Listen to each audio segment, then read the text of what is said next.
Hey guys, and welcome to this tutorial on Chaturanga Dandasana, the 4-limb staff pose. In this tutorial, I'm going to be breaking it down from beginner level all the way through to advanced. I'm going to be looking at the correct body position, having different options for the body position, also looking at how to build strength from that beginner level up to the advanced level through a full range of motion, and also looking at transitions in and out of the posture. Let's go.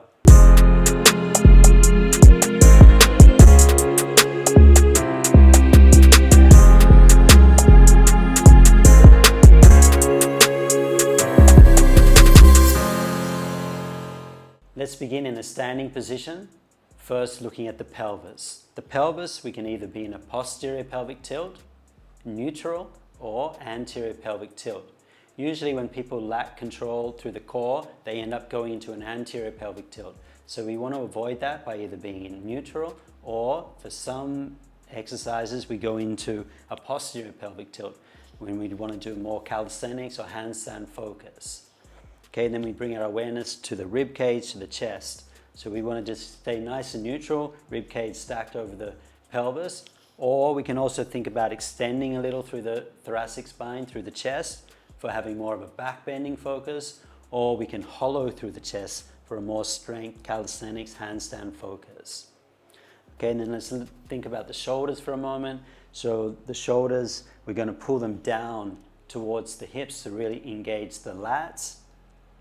And then if we bring the arms out in front, keeping the shoulders down, I want you to push your hands forward. So you're sliding the scapula, the shoulder blades forward into protraction with depression. Okay, so this is the basic position. So pelvis either in neutral or tucked under, rib cage in neutral, or you could extend a little, or you could flex a little, or stay in neutral. Shoulders down, scapula sliding forward. One thing about the arms, from a high plank, if we lower to Chaturanga, I want you to think about creating a little external rotation as you go down. Okay, so let's come down to the floor. We'll come to a tabletop position like this. And just take your knees back a little bit, so that you'll just have to, you're going to come into a little bit of an incline. Okay, so we start by pulling the shoulders towards the hips, engage the lats, and let's think about the pelvis again. So we have a posterior pelvic tilt, neutral, anterior pelvic tilt. So we want to either be neutral or posterior, depending on your goal, your intention. Okay, now let's think about the scapula. So we're going to pull the shoulder blades towards the hips. Now I want you to just experiment here, going between sinking between the shoulder blades, which is retraction, pressing up between the shoulder blades, which is protraction. So retraction and protraction. Retraction, protraction. So at the top in your plank position, I want you to start with pulling the shoulders to the hips, depression, and protraction, shoulder blades apart. Keeping a good pelvis position, you're going to lean forward as you lower down to your Chaturanga.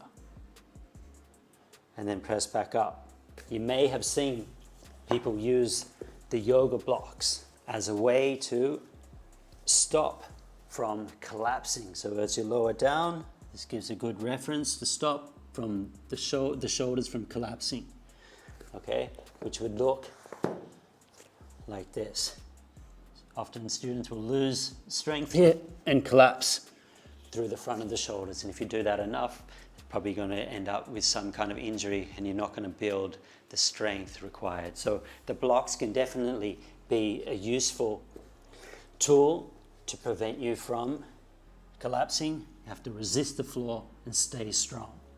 Once you can do it with the knees on the floor, we're going to do it with the knees off the floor. So we go to the high plank, knees straight, set your pelvis position, so either posterior tilt or neutral, not anterior. Set your shoulders, pull the shoulders toward the hips, press up between the shoulder blades. And let's just try to do a scap push-up, it's called here. So you sink between the shoulder blades into retraction, push up into protraction. Let's do that a couple of times. Okay, so we're going to start in the top position, shoulders to the hips, pressing up between the shoulder blades. As you lower down, you're going to stay strong. Again, don't collapse. So if you need to, set the blocks to give you some feedback there. Make sure that you and not collapsing. Stay strong. This is a progression. Eventually though, you don't need the blocks there. And if you've got good strong shoulders, you may even want to go all the way and touch your chest to the floor like this. So you go down, touch the chest to the floor. And this way you start to build more strength through a greater range of motion. Other ways we can build more strength is by leaning more forward, like this. So really bringing the elbows over the top of the wrists and then touching the chest. You could even go on top of the blocks. This is a more advanced technique. And then touch the chest. Bigger range of motion for the chest. One thing to note though, in a vinyasa practice, like in a Ashtanga vinyasa practice, where you're doing a lot of jump backs, jump throughs, landing in Chaturanga, and then sliding into upward dog, then you may need to change the hand position so that you can do smooth transitions. I'll show you what I mean. So if I go into Chaturanga like this with the elbows over the wrists, then to go into upward dog, I have a couple of options. One is to flip the feet and go into upward dog. The other is to touch down and then go into upward dog. Or I need to first slide back and then roll forward into upward dog. Okay, so if you notice, when I slide back, where are my hands? Next to my chest. Okay, this gives me a lot more freedom in a sense. I can hang out here more. I'm still not collapsing, I'm still staying strong, but it gives me that opportunity to roll forward and lift into the upward dog. Okay, so often, and when I'm doing my practice, doing jump back and I need to be more fluid, then I will land more in this position so that I can then roll forward into the upward dog. Okay, so it's not bad to have the hands here next to the chest. You can also do it here, as I pointed out. So you're probably going to find you're going to move between the two, which is totally fine. You need to just adjust and go with the flow and use your intuition. Also, just make sure that you don't feel pain and you're staying strong.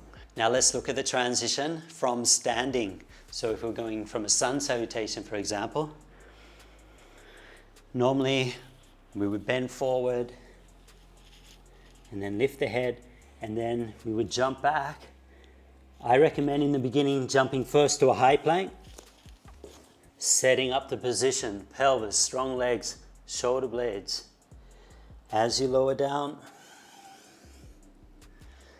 make sure that you're keeping that torque, that external rotation as you lower down. Okay, so that's generally what I would recommend, but there is an option to jump directly from this position here to Chaturanga like this.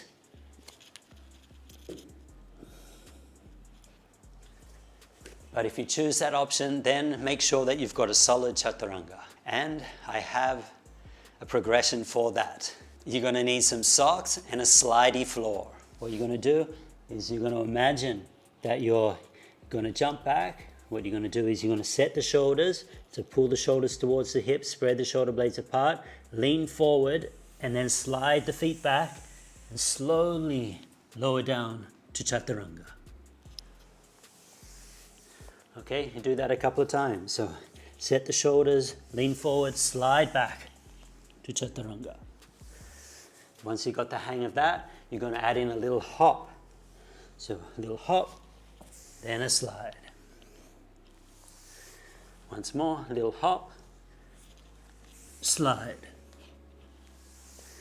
And then you add in the float. Okay, so lift up, float, and back. Once you feel confident with that, you've done your reps, you're going to try to bring it back to the mat. Okay, so you take the socks off, and so we come into our position here. I would bring the hands forward. It's a bit tricky to press with the hands next to the feet. So bring the hands forward, bend the knees, set up the position first, shoulders to the hips, lean forward, and hop to Chaturanga.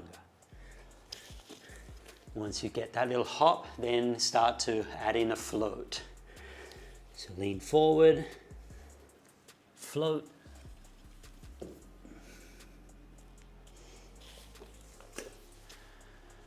I hope you found this tutorial useful. If you liked it, hit the subscribe button, share it with your friends, and leave a comment below. Thank you, and see you for the next one.